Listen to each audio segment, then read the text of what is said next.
उत्पत्ति अध्याय 17।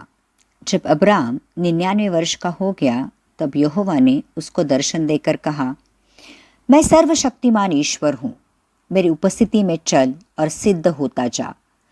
मैं तेरे साथ वाचा बांधूंगा और तेरे वंश को अत्यंत ही बढ़ाऊंगा। तब अब्राहम मुंह के बल गिरा और परमेश्वर उससे यो बातें करता गया, देख, मेरी वाचा तेरे साथ बंधी रहेगी, इसलिए तू जातियों के समूह का मूल पिता हो जाएगा। इसलिए अब से लेकर तेरा नाम अब्राहम न रहेगा, परंतु तेरा नाम अब्राहम होगा, क्योंकि मैंने तुझे जातियों के समूह का मूल पिता ठहरा दिया है। मैं तुझे अत्यंत फलवंत करूंगा और तुझको जाति जाति का मूल बना दूंगा, और तेरे वंश में राजा उत्पन्न होंगे। और मैं तेरे साथ और तेरे पश्चात पीढ़ी पीढ़ी तक तेरे वंश के साथ भी इस आशय की युग युग की वाचा बांधता हूं कि मैं तेरा और तेरे पश्चात तेरे वंश का भी परमेश्वर रहूंगा। और मैं तुझको और तेरे पश्चात तेरे वंश को भी यह सारा कनान देश जिसमें तू परदेशी होकर रहता है, इस रीति दूंगा कि वह युग युग उनकी निज भूमि रहेगी और मैं उनका परमेश्वर रहूंगा। फिर परमेश्वर ने अब्राहम से कहा, तू भी मेरे साथ बांधी हुई वाचा का पालन करना। तू और तेरे पश्चात तेरा वंश भी अपनी अपनी पीढ़ी में उसका पालन करे। मेरे साथ बांधी हुई वाचा जिसका पालन तुझे और तेरे पश्चात तेरे वंश को करना पड़ेगा, वह यह है, तुम में से एक एक पुरुष का खतना हो। तुम अपनी अपनी खलड़ी का खतना करा लेना। जो वाचा मेरे और तुम्हारे बीच में है, उसका यही चिन्ह होगा। पीढ़ी पीढ़ी में केवल तेरे ही वंश के लोग नहीं, पर जो तेरे घर में उत्पन्न हुआ हो, अर्थात परदेशियों से रूपा देकर मोल लिया जाए, ऐसे सब पुरुष भी जब 8 दिन के हो जाए तब उनका खतना किया जाए। जो तेरे घर में उत्पन्न हो अथवा तेरे रूपे से मोल लिया जाए, उसका खतना अवश्य ही किया जाए। इस प्रकार मेरी वाचा जिसका चिन्ह तुम्हारी देह में होगा, वह युग युग रहेगी।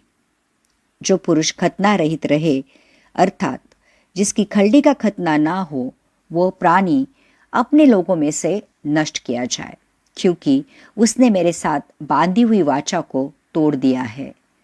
फिर परमेश्वर ने अब्राहम से कहा, तेरी जो पत्नी सारे है, उसको तू अब सारे न कहना, उसका नाम सारा होगा। मैं उसको आशीष दूंगा और तुझको उसके द्वारा एक पुत्र दूंगा।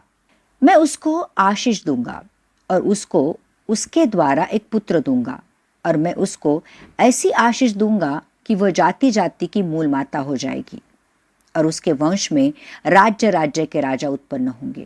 तब अब्राहम मुंह के बल गिर पड़ा और हंसा और मन ही मन कहने लगा, क्या 100 वर्ष के पुरुष को भी संतान होगी?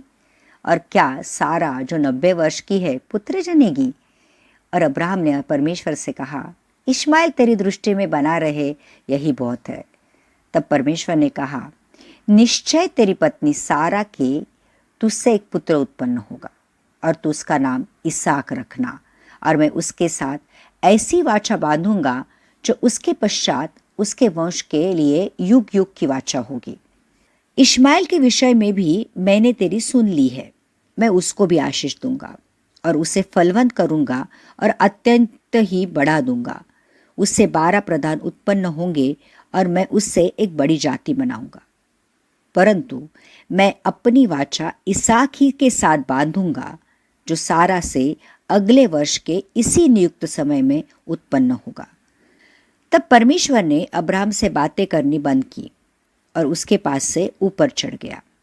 तब अब्राहम ने अपने पुत्र इश्माएल को लिया, और उसके घर में जितने उत्पन्न हुए थे और जितने उसके रुपये से मोल लिए गए थे, अर्थात उसके घर में जितने पुरुष थे, उन सबों को लेके उसी दिन परमेश्वर के वचन के अनुसार उनकी खलड़ी का खतना किया। जब अब्राहम की खलड़ी का खतना हुआ तब वह 99 वर्ष का था, और जब उसके पुत्र इश्माएल की खलड़ी का खतना हुआ तब वह 13 वर्ष का था। अब्राहम और उसके पुत्र इश्माएल दोनों का खतना एक ही दिन हुआ। और उसके घर में जितने पुरुष थे जो घर में उत्पन्न हुए तथा जो परदेशियों के हाथ से मोल लिए गए थे, सबका खतना उसके साथ ही हुआ।